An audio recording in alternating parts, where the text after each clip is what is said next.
भगवत अरहत परमेश्वर तीर्थंकर दिनेश्वर देव ने विश्व वसुंधरा को वस्तु के वस्तुत्व का सत्याद्भुत प्रदान किया है।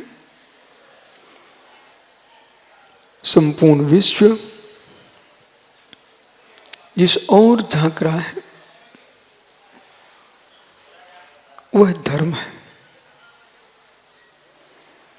जो धर्म है वो द्वैतभूत है। विभाव धर्म, स्वभाव धर्म।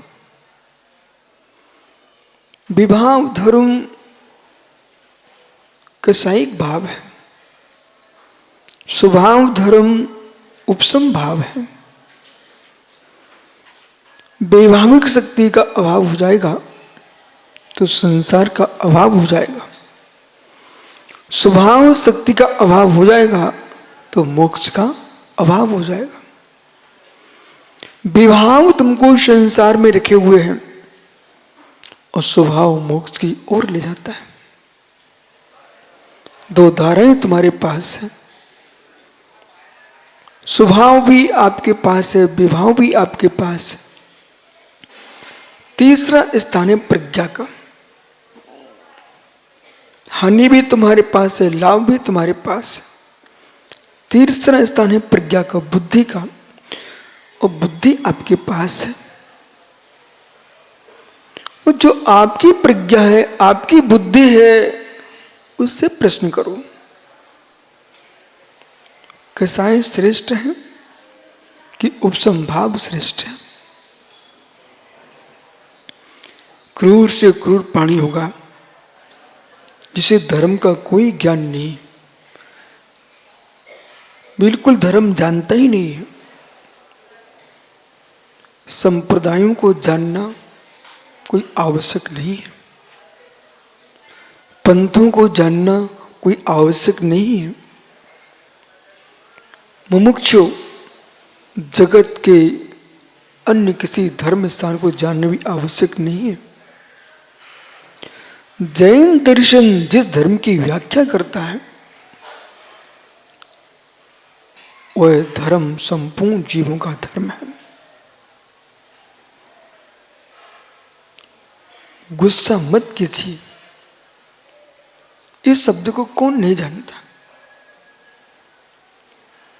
राजनेता है वो भी कहता है गुस्सा मत कीजिए। धर्म नेता है वो भी कहता गुस्सा मत कीजिए। घर में पत्नी है वो भी कह रही गुस्सा मत कीजिए। घर में पति है वो भी कहता गुस्सा मत कीजिए। नौकर है ना वो भी मालिक से कहता गुस्सा मत कीजिए। बालक है तुम्हारा वो भी कहता है पिताजी गुस्सा मत कीजिए। मतलब कि इस विभाव को दुनिया जानती है। इतना ही नहीं, पशु भी जानता कि गुस्सा मत कीजिए। आप गुस्सा करो वो पशु भी भाग जाता है। ओहो, कसाई का चेहरा श्वान देखना नहीं पसंद करता। कसाई का चेहरा श्वान देखना पसंद नहीं करता। इंसान क्या देखेगा और भगवान क्या बन पाएगा। गुस्सा करिए आप किसी श्वान के सामने, आपको दुलार से देखेगा? दुलार से देखेगा? नहीं देख पाएगा। या तो काटने दौड़ेगा, असमर्थ होगा तो बेचारा चला जाएगा, पर आपके पास खड़ा नहीं होगा। ऐसे मित्र, जब श्वान तुमको पसंद नहीं करता है, श्वान पसंद नहीं करता है, मतलब वो व्यक्ति श्वान से भी गिरा हुआ है जो इंसान होकर के क्रोध कर रहा है। क्रोधी को कोई भी नहीं स्वीकारता। क्षमाशील के पास पशु पक्षी भी आके घूमने लगते हैं। क्षमा के साथ मित्र एक त्रियंच भी, सिंह भी आकर के श्रावक बन जाता है। सिंह भी आके श्रावक बन जाता है। ओहो हो, हे बनराज, हे बनराज, तुम भावी काल में बनने वाले हो जिनराज। जो मृग पर पंजा मार रहा था, उसको उपदेश कसाई ने नहीं दिया था, क्षमा ने दिया था।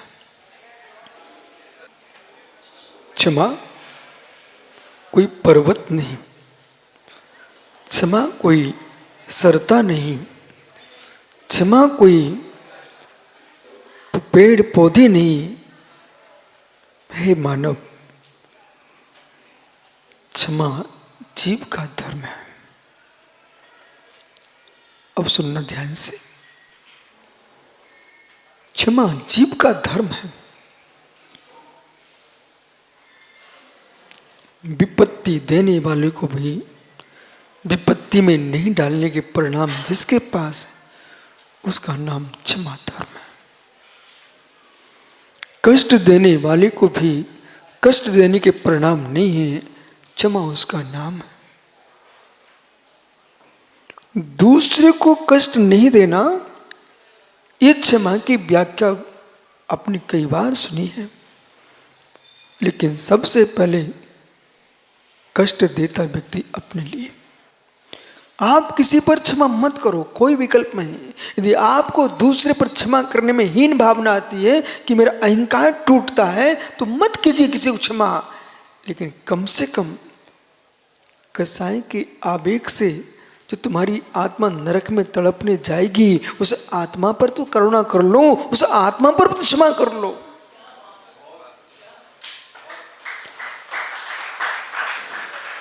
मात्र पर्याय को मत देखिए, स्व की पर्याय को मत निहारिए, पर की पर्याय को मत निहारिए। जैसे आपकी स्वयं की पर्याय मनुष्य पर्याय है, जो को तुम विचार कर रहे हो मनुष्य पर्याय के लिए कर रहे हो, 25 कसायों की पुष्टि के लिए ही तुम कसाय करते हो। क्रोध आता क्यों है? पहला बिंदु, इच्छा की पूर्ति न हो। मुस्कुरा के आते आप और किशोर पाड़े जी, आपने सोचा कि रब से मेरा काम कर देंगे, बड़ी मुस्कुरा के गए थे, मीठे का डिब्बा लेके भी गए थे नेताजी के घर, लेकिन काम नहीं किया। फिर देखो,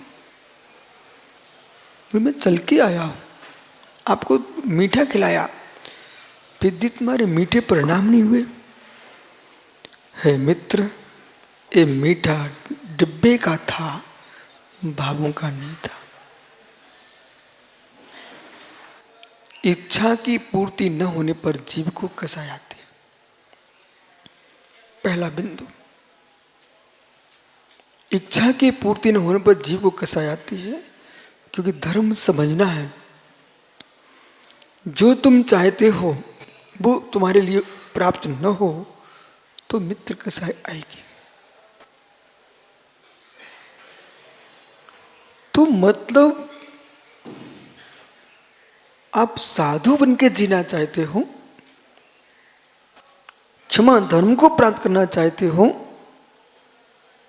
अपने ऊपर करुणा तुम्हारे पास है, ऐसा करो। मैंने अनुभव किया है, अनुभव किया बहुत अच्छे से। इच्छा की पूर्ति इच्छा कभी नहीं कराती। शिवरार्थियों, बालकों बेटा, इच्छा की पूर्ति कभी इच्छा करा ही नहीं सकती, और इच्छा की पूर्ति इच्छा को कराने भी नहीं चाहिए। अभी आपको उल्टा लगेगा, थोड़ी देर पूरा सीधा हो जाएगा। इच्छा की पूर्ति इच्छा कभी नहीं करा पाएगी, और इच्छा की पूर्ति रविशन भैया होना भी नहीं चाहिए, नहीं होना चाहिए। कितने लोग हैं जो चाहते हैं कि ये व्यक्ति खत्म हो जाए। यदि शव की इच्छा की पूर्ति हो गई, रावण की इच्छा की पूर्ति हो जाती, तो 72 जिन मंदिरों का नाश हो जाता। रावण की इच्छा की पूर्ति हो जाती। कैलाश पर्वत को हिलाने के लिए अंदर घुस गया था, पर उनकी इच्छा की पूर्ति नहीं हो सकी। बाली मुर्राज ने अंगुष्ठा दबा दिया। रावण रोने लगा। जो व्यक्ति आपको अपना शत्रु मानता है और यदि उसकी इच्छा की पूर्ति हो गई तो आप मुझे कहां दिखाई देते। इस सभा में मैं पूछ रहा हूं, कौन सा ऐसा व्यक्ति है जिसका कहीं दो बातें किसी से न हुई हो। कसाय ऐसा उबाल है, घास की आग तुरंत भड़कती है, तुरंत भड़कती है। मित्र, कसाय को अंतर्मुहूर्त दे दीजिए, कसाय को अंतर्मुहूर्त दे दीजिए। एक अंतर्मुहूर्त में तुम्हारी कसाय बदलेगी और जो तुमको शत्रु दिखते थे वे तुमको मित्र दिखेंगे। बबलू भाई, एक गाय ने तुम्हारे सिर पर माथे पे पैर मार दिया और गाय का पैर लगेगा तो क्या होगा? सिर फूट जाएगा। हे मित्र, वो पशु था, तुम मानव हो। वो पशु था, तुम मानव हो। पर भूल मत कर लेना, तुम अंदर से अस्त्र लाए और गौ को मारने खड़े हो गए। तुमको मालूम है पैर जरूर लगा था, पर उसकी पीड़ा को दूर करने के लिए वैद्य ने कहा गाय के दूध में हल्दी डाल कर पिला दो, इनको स्वास्थ्य लाभ मिलेगा। दूध किसका आया? दूध किसका आया? गाय का। तुम गाय को मार देते तो क्या तुम्हारा सिर ठीक होता? देश के नेताओं से, धर्म नेताओं से ये शब्द कहना सुब्रत सागरी आपको, मित्र, जिसने तुम्हारे लिए एक क्षण को विपत्ति दिखाई हो उसको विपत्ति मत डालना। तुम सूखी दीवालों के सम्राट नहीं हो, ना आप सूखी जमीन के सरदार हो। देश में प्रजा होगी, उसी पर तुम्हारा राज्य है, और प्रजा ही तुम नष्ट कर दोगे, तुम राजा किसके हो?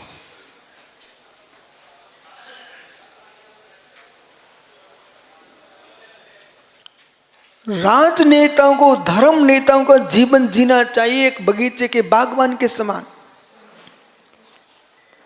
जैसे बागवान माली जो है मित्र, पानी भी देता है, खाद भी देता है और फल भी निकालता है, लेकिन जड़ से नहीं निकालता है, ऊपर से फल निकालता है। फल निकालता रहेगा, वो कहीं जड़ से निकाल दिया तो अगले वर्ष फल कहां से मिलेगा? ऐसे ही कदाचित किसी वृक्ष की डाल से तुम्हारे खरोंच भी आ गई हो, तब भी वृक्ष को निकाल के फेंक मत देना, उसका उपचार कर लेना, क्योंकि अगले वर्ष फल वही देगा। ऐसे प्रजा ने कोई विघटन किया भी हो, राजा को प्रजा का नाश विचार नहीं करना चाहिए, उसको प्रजा की रक्षा ही करना चाहिए। श्रीडिक के समान, श्रीडिक जैसी क्षमा जिसके पास आ जाएगी,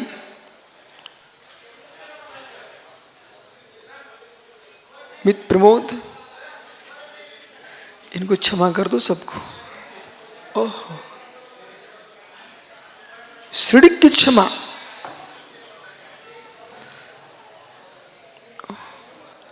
जिसके बेटी ने पिता को जेल में डाल दिया, जिसके बेटे ने पिता को जेल डाल दिया, एक गृहस्थ की क्षमा, गृहस्थ का सोच, एक सम्राट का विचार। ओ, पिता ने बेटे के द्वारा त्रिषित होकर के जेल में पड़ा हुआ है।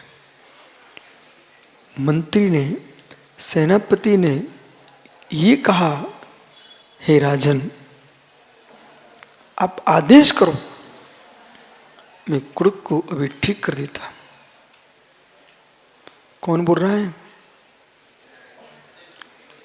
सेनापति कह रहा है, मंत्री कह रहा है कि राजन, सैन्य बल आपका है, मंत्रिमंडल आपका है, आप आदेश करो, मैं कुड़क को ठीक किए देता। राजा शोडीक, जो जेल में पड़ा हथकड़ियां, जिसके जोर से बोलता है जेल में, हे मंत्री,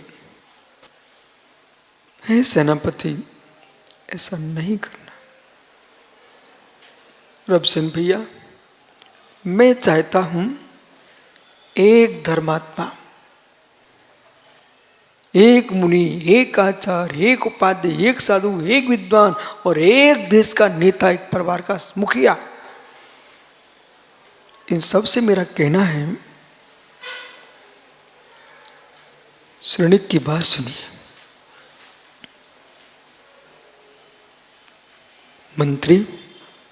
मंत्री, ऐसा नहीं करना, ठहरो ठहरो, मैं जी चुका हूं, कितना और जीऊंगा, ये नहीं मारेगा, यमराज तो मार ही डालेगा। मेरी आयु बची कितनी है, लेकिन इसको आपने मार दिया, इसको आपने मार दिया तो आपने भविष्य के राजा का नाश कर दिया। जेल में पड़ा शोडीक तब भी सोच रहा है, मगध का सम्राट कौन होगा, राज्य शून्य ना हो जाए।